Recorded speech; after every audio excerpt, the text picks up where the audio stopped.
I'm ready to update y'all on my current incubation practices using my Chickcozy, using my Brinsea Mini, and using my Brinsea Ovation. But only if you promise not to bring up the fact that 1, I'm incubating in my bedroom, and 2, that all my incubators are covered in towels. No, I'm just kidding. It's totally fine. Let's talk about that. I'm happy to tell you why I'm incubating 100 eggs in my bedroom with towels over my incubators. I actually have a really beautiful, cute little setup hatch house, which needs a good deep cleaning, but it's been really cold. Everybody knows it's been really cold everywhere. And that hatch house is not set up with heat because I am a Floridian. We are in Florida and we're not set up for these temperatures.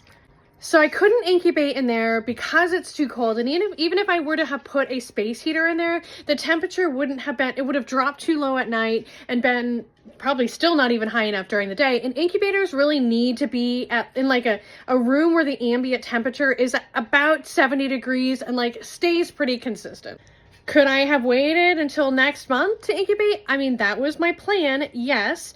But over the cold snap, I sporadically lost my silver Americana rooster, my favorite silver Americana rooster. And so I wanted to throw all of those silver Americana eggs that I had into the incubator right away in the hopes that I would be able to hatch some of them, which let me tell you, I did a quick candling like 4 days in, which is usually way too soon, and every single one of those eggs is developing, and we're talking 18 eggs, which is really such a bummer because I'm so sad to have lost that guy. So the reason that they all have towels on top of them is also because it's been so cold. And the Brinseas have this feature where if they're in a space where it's too cold for too long and like the ambient temperature in the room, they have an alarm that goes off to let you know that they're in a space where the temperature is not like adequate for your best possible incubation practices, and it's really annoying. I mean, it's good. It lets you know to like work with the temperature in the room. But anyways, the towel over them just helps to keep and maintain the temperature and the humidity when it's a little colder than it should be to incubate. I've honestly never done this before. I've never incubated eggs in my bedroom, and I've never been such a junkie for incubating eggs. Like, what the F? Anyways, I had my reasons, says every junkie ever. Okay, but as you know, this is my first go around with the Chickcozy. I have it filled with some blue lace red Wyandotte eggs, some olive eggs, and some silver well summer eggs.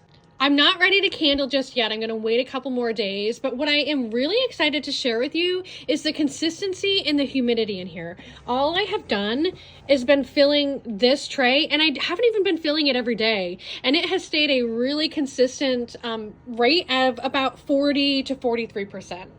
But I'm impressed that I don't have to consistently keep adding water, and that would just, I've only had to add water to this middle tray right here to get the humidity where I want it. And the Brinsea, oh, I keep calling it a Brinsea Mini. I guess it's a mini, it's a Maxi. Do they have a mini? What's the difference even? Okay, so in here I have some more silver well summers. I have a couple more olives, and then I have a bunch of wheat and Americanas. Now this one doesn't even tell you the humidity because all you do is put water in here. You keep this filled all the time, and that's what you do up until lockdown. And then once you get to lockdown, there's another, see that thing in the center there? You fill, there's 2 sides in there. You make sure both sides are filled up with water, and that's like where the humidity is supposed to be.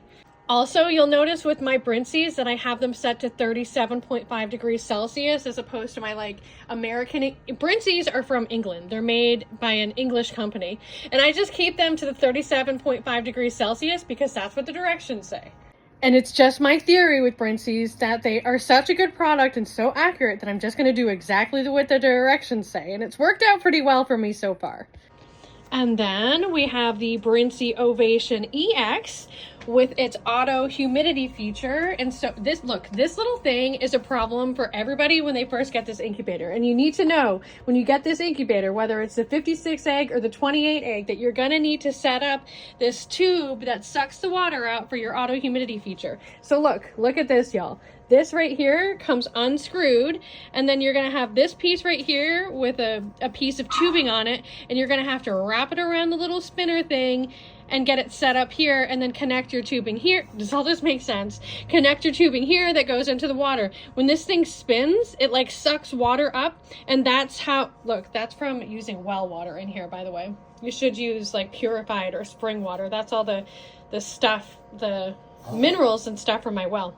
Anyways, I digress again. So these are all of those silver eggs that I was talking about that are developing. I also have some black copper Moran's eggs in here, and I also have some Isabel Americana eggs in here. Now, you'll notice that I have my Wheaton Americana eggs in here, and I have my Isabel and possibly Isabel split to Wheaton eggs in here. You'll also notice that I have olive eggs here, and I have Moran's eggs here. Would anybody like to tell the class why that is? If you said that it's because when those chicks hatch, when the Wheaton Americanas hatch and those Isabels split, some of them are going to be split to Wheaton. When they hatch and when they begin to grow out, they are going to look identical. It's going to be very, I mean, you won't be able to tell them apart unless you do DNA testing to test for those lavender genetics in there. Anyways, and same thing with the olive acres. There is Moran's genetics basically in all of my olive acre programs in some capacity. And these eggs in here are, some of them are back crossed, some of them are back crossed to Moran, some are back crossed to Americana. The point is, I always have to hatch my olive acres separate from my Morans because there is a very good chance that they could look very similar at the point of hatch. There are lots of colorful ways that people do to hatch eggs with chicks who are going to hatch looking similar to each other in the same incubator. There's like things that you can screen print or buy on Etsy, or little bags that you can hatch chicks in.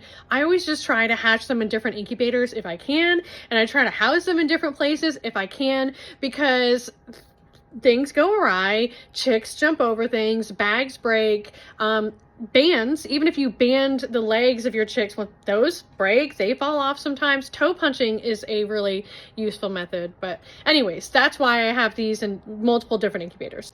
And listen, when I do get to candling, which I'm going to do in the next couple days, and I'm sure I'll make a video about that. I don't know. I'm really surprised those silver Americana eggs did so good. I don't know how many of these eggs are going to stay in here. Really, I'm running test hatches on all these things. And if you're on Facebook, then you know that I just actually reintegrated my blue laced red Wyandotte rooster back into the flock after dealing with some gastrointestinal issues with him. And so that's why these Wyandotte eggs are in here too, because when I brought him in the house, I was like, oh my God, am I about to lose my favorite Wyandotte rooster too? I better incubate any of the eggs that I have. So I'm not super hopeful about fertilization in those eggs. I just wanted to be able to hatch whatever I had available. All the rest of these, the silver well summers, the Wheaton Americanas, Isabel Americanas, all those really I'm just running test hatches right now.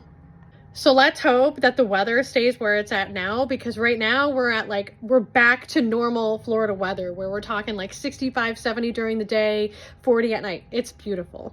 So let's hope that it stays here at these temperatures for when these chicks hatch so that they can then go into the hatch house. I am not prepared to hatch 100 chicks and have them in my actual house, but I'll do what needs to be done. This is part of the chicken breeding, chicken keeping game, y'all.